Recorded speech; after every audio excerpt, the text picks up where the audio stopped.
the third graders at Bryan Elementary in Idaho, what is your favorite book? So I have a few, but I think if I were to say my favorite from when I was a kid, it was A True Story of the Three Little Pigs. I also really love the story A Little Princess, and then James and the Giant Peach is one of my favorites. From Mrs. Gell's class in Washington State at College Place Elementary, why did you call the second book Stella DIAZ Never Gives Up? I worked with my editor to come up with that title, and I really love it. I've always gotten ideas, and I've always worked really hard and never given up. So I feel like it's kind of continuing a little bit of my own spirit in the book, but it's also Stella is now become her own person in the second book, and she's passionate about the oceans and she wants to save them. So it's about her going behind something and not wanting to give up. From Mrs. Smith's class in Williamsville, New York, is Stella's friend Jenny based on someone special in your life? So it is. It's based off of my best friend growing up, Mimi, and a lot of similarities, like the trying to chew as many bites in one piece of carrot is something that Mimi did a lot of times.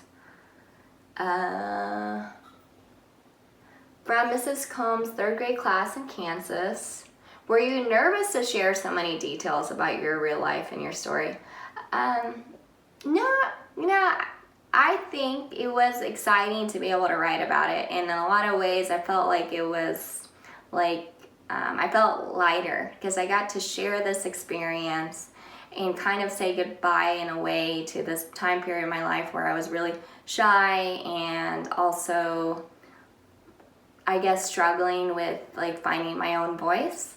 And so putting that down on paper really just kind of helped me overcome that now as an adult. From Mrs. RT's class at Redmond Elementary, why did your grandpa have a wooden leg? So he was in a bus accident and he lost one of his legs. And when that happened, it was the 1930s or 40s. And that's all they had back then. And it looks very much like a regular leg. It's just hollow in the inside. If that were to happen today, there's all these great devices that I think would have been really great. And I can imagine him being able to do even more than he was able to back then. From the Wilmington Friends School, why does Stella love sea creatures so much? Well, the whole inspiration was that she wanted to go to the aquarium, and I figured if she loves the aquarium, she probably really loves fishes too. And honestly, like, I really love watching all the new documentaries on the oceans and fishes. So it's like a combination of both my personal interest and then thinking about the character. From Potterville Elementary in Michigan, did anyone ever say Angela stares to you? So they didn't, but they did say I stared. So they didn't say Angela stares, but they said I stared.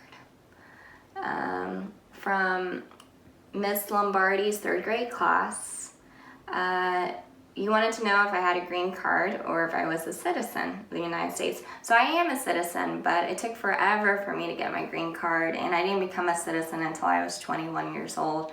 And so it's something that I always was aware of, and I knew other people had similar situations, and that's why I wanted to write about it in the book. From Mrs. Mason's class in Waynesville, North Carolina. Yes, I do love marine life, and I've been able to go snorkeling a couple of times since I've started writing the books, and I hope to do more and maybe even go scuba diving one day. Let's see. Oh, this one's sweet. From Mrs. Wake's class, third grade class in Grays Lake, Illinois. How did you feel when you found out that Stella was nominated for the Global Read Out Loud?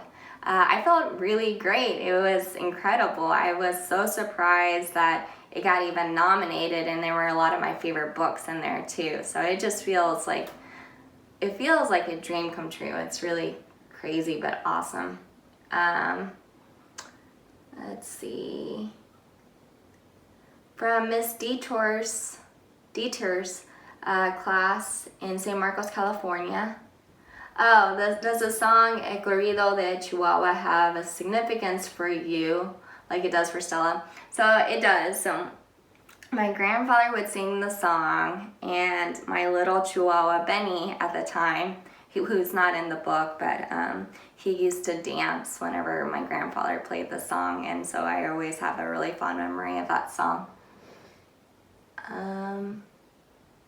From Miss Flowers, second grade class in Waterloo, Ontario. Why did I talk about my family or Stella's family so much in these chapters? Well, because it's Thanksgiving, and families get together usually around Thanksgiving or Christmas, and I wanted to really talk about the other part of Stella's family, not just the family she lives with.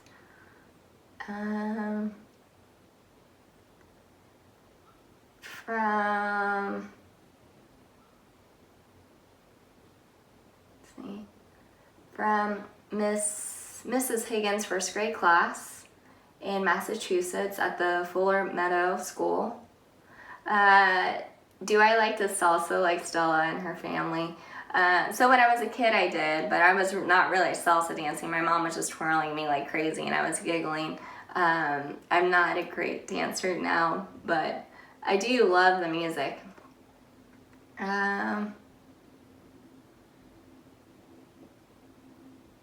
From Miss Height's class at Wilfrid Jury Public School in Ontario, Canada. What is the name of your best friend now? So Mimi's still a really good friend. My friend Mary, I would consider her a best friend. I have a friend Erica. I would consider my boyfriend Kyle my best friend. I consider Petunia my best friend, so I feel lucky to have a lot of best friends now. And then finally, from Mrs. Horner's class in San Jose. When you finished writing the book, did you have a party? No, I didn't, but I did have a party when the book came out, and that was nice. And I'm planning on having another party when the second book comes out. So thank you, and I look forward to seeing more of your questions in week 4. Bye.